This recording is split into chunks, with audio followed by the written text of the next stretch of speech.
स्वागत है दोस्तों। हिंदी साहित्य के प्रमुख कवि श्रृंखला लेकर के हम आपके समक्ष उपस्थित हैं और प्रैक्टिस सेट नंबर 10 है। ये 10वां प्रैक्टिस सेट आपके समक्ष ये हम लेकर के आए हैं और इसमें आज हम सूर्यकांत त्रिपाठी निराला के बारे में बच्चन सिंह की पुस्तक में क्या कहा गया है, कौन कौन से तथ्य हैं, वो लेकर के आए हैं जो परीक्षाओं की दृष्टि से बहुत उपयोगी होगा, बहुत महत्वपूर्ण होगा। सारे फैक्ट्स प्रामाणिक पुस्तक से है, इसलिए आप लोग इसे बहुत ध्यान से देखिएगा और आप हमारे टेलीग्राम चैनल और व्हाट्सएप ग्रुप को ज्वाइन कर लीजिए ताकि सूचनाएं आपको सही समय पर मिलती रहें। शुरुआत करते हैं। सूर्यकांत त्रिपाठी निराला का जन्म कब हुआ, सबसे पहले ये आपको ध्यान रखना है। 1899 में इनका जन्म हुआ और मृत्यु 1961 ईस्वी में, यानी इनका जो जीवन काल है 1899 से 1961 ईस्वी तक है, ये आप नोट करे रहिए। इनका जन्म बंगाल के महिषादल में हुआ, बंगाल के महिषादल में। सन 1922 में भी समन्वय पत्रिका के संपादक बने। सन 1923 में सेठ महादेव प्रसाद जी ने मतवाला पत्रिका का संपादन शुरू किया और उसी संपादन मंडल में निराला जी ने भी काम करना शुरू किया। तो आपको ये तथ्य सबसे पहले जो मिला वो क्या कि मतवाला पत्रिका के संपादक कौन थे, सेठ महादेव प्रसाद। और ये इसका प्रकाशन कब से शुरू हुआ, 1923 ईस्वी में, और निराला जी भी इस पत्रिका से जुड़े। तो आपको दो तथ्य मिले कि निराला जी ने दो पत्रिकाओं में काम किया, समन्वय पत्रिका में और मतवाला पत्रिका में। अब मतवाला पत्रिका के बारे में भी हम देखते हैं कि इसका जो उद्देश्य वाक्य था वो क्या था। इसका उद्देश्य वाक्य था, अमीय गरल शशि सीकर रविकर राग विराग भरा प्याला, पीते हैं जो साधक उनका प्यारा है मतवाला। ये मतवाला पत्रिका का मोटो वाक्य था, उद्देश्य वाक्य था। और सबसे महत्वपूर्ण तथ्य कि ये उद्देश्य वाक्य निराला जी ने लिखा हुआ था मतवाला पत्रिका के लिए। तो ये मतवाला पत्रिका के बारे में, उनके संपादक के बारे में और उसमें लिखे हुए निराला जी के ये उद्देश्य वाक्य आपको ध्यान रखने हैं। आगे हम देखते हैं, निराला जी अपनी पहली कविता या पहली रचना जूही की कली को मानते हैं, जो कि 1916 ईस्वी में प्रकाशित हुई। ये निराला जी का मानना है, उन्होंने लिखा है। लेकिन रामविलास शर्मा जी निराला की रचना भारत की वंदना 1920 ईस्वी में जो प्रकाशित हुई, निराला की पहली प्रकाशित रचना मानते हैं। ध्यान रखिएगा, निराला जी स्वयं अपनी जो पहली रचना मानते हैं वो जूही की कली 1916 में, और रामविलास शर्मा जी भारत माता की वंदना नाम की एक उनकी कविता है जो 1920 ईस्वी में प्रकाशित हुई, निराला जी की पहली प्रकाशित रचना मानते हैं जो प्रकाशित हो चुकी हो। अगला तथ्य है, निराला जी ने, आप सभी जानते हैं कि मुक्त छंद के प्रणेता या मुक्त छंद को चलाने वाले निराला जी थे। मुक्त छंद का कॉन्सेप्ट हिंदी साहित्य में अगर आया कविता में तो निराला जी से आया। निराला जी उसके बारे में लिखते क्या हैं कि मनुष्यों की मुक्ति की तरह ही कविता की भी मुक्ति होती है। मनुष्यों की मुक्ति कर्मों के बंधन से छुटकारा पाना है और कविता की मुक्ति छंदों के शासन से अलग हो जाना है। ये बहुत महत्वपूर्ण पंक्ति है, मुक्त छंद के बारे में निराला जी ने लिखी हुई है। दोस्तों, अगर आपको हमारे प्रयास अच्छे लगते हैं तो आप कमेंट करके ज़रूर बताइए, वीडियो को लाइक कर लीजिएगा और चैनल को सब्सक्राइब ज़रूर कर लीजिए। आगे देखते हैं, निराला जी द्वारा सुझाए गए मुक्त छंद को आलोचकों ने क्या नाम दिया। ये परीक्षाओं में पूछा जाता है कि निराला के जो मुक्त छंद हैं आलोचकों ने उनसे क्या नाम दिया। उसे आलोचकों ने रबर छंद भी कहा और केचुआ छंद भी कहा।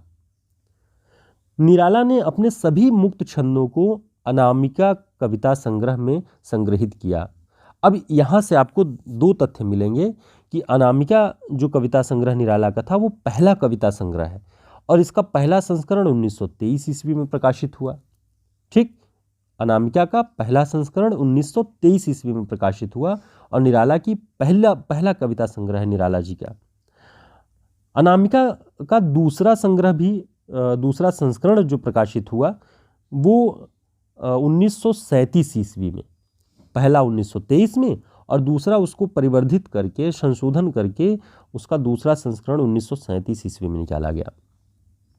और निराला जी की सबसे महत्वपूर्ण दो रचनाएं जिसे बच्चन सिंह ने प्रौढ़ रचनाएं निराला की कहा है सरोज स्मृति और राम की शक्ति पूजा। ये दोनों कविताएं अनामिका कविता संग्रह के दूसरे संस्करण में सम्मिलित की गई है। तो आपको ध्यान रखना है, परीक्षाओं में पूछता है कि निराला की कविता सरोज स्मृति और राम की शक्ति पूजा किस कविता संग्रह में संग्रहित है। तो अनामिका में, और दूसरा संस्करण 1937, ये आपको ध्यान रखना है। निराला जी की प्रसिद्ध कविता तुलसीदास 1934 ईस्वी में प्रकाशित हुई। सरोज स्मृति जो उनकी पुत्री सरोज की मृत्यु पर उन्होंने लिखा हुआ है, वो कविता हिंदी का प्रथम शोकगीत माना जाता है, 1935 ईस्वी में प्रकाशित हुआ। राम की शक्ति पूजा 1936 ईस्वी में है, इसे आपको ध्यान रखना है। राम की शक्ति पूजा 1936 ईस्वी में प्रकाशित हुई। बच्चन सिंह के अनुसार निराला रचित तुलसीदास कविता राम की शक्ति पूजा का पूर्व चरण है, यानी राम की शक्ति पूजा का पूर्व चरण तुलसीदास कविता है। ये परीक्षा में पूछा जाता है। शक्ति पूजा का मूल स्रोत बंगला के कृतिवास रामायण में है।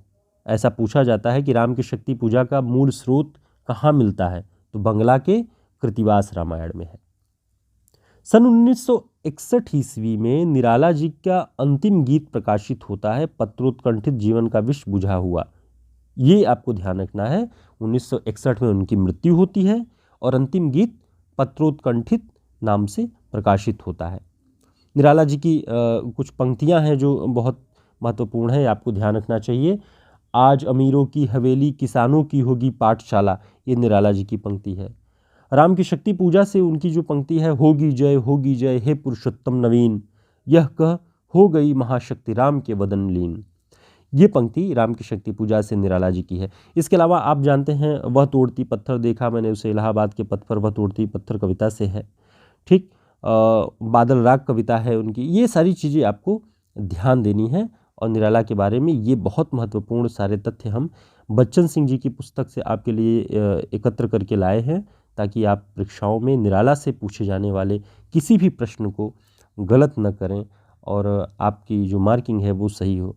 तो परीक्षाएं आपकी नज़दीक हैं, उत्साहित रहिए, जोर कसिए, रिवीजन ज़्यादा से ज़्यादा करिए, प्रैक्टिस सेट जितने ज़्यादा हो सके उतने सॉल्व करिए, और मन को हतोत्साहित बिल्कुल मत करिए कि कैसा होगा, पिछला एग्ज़ाम कैसा हुआ, इस बार का एग्ज़ाम कैसा होगा। उम्मीद रखिए अच्छा होगा, और सारे नोट्स अपने जितने भी हैं आप रिवाइज़ करिए। कुछ अगर आपको नोट्स हमारे चैनल पे पढ़ाए जाने वाले जो नोट्स अगर चाहिए, तो आप हमारे व्हाट्सएप नंबर पे जो डिस्क्रिप्शन बॉक्स में है संपर्क कर सकते हैं, और उनसे आपको बहुत मदद मिलेगी, ऐसी हमारी उम्मीद है। फिर एक नए वीडियो में एक नए कवि के साथ मिलते हैं, तब तक के लिए नमस्कार।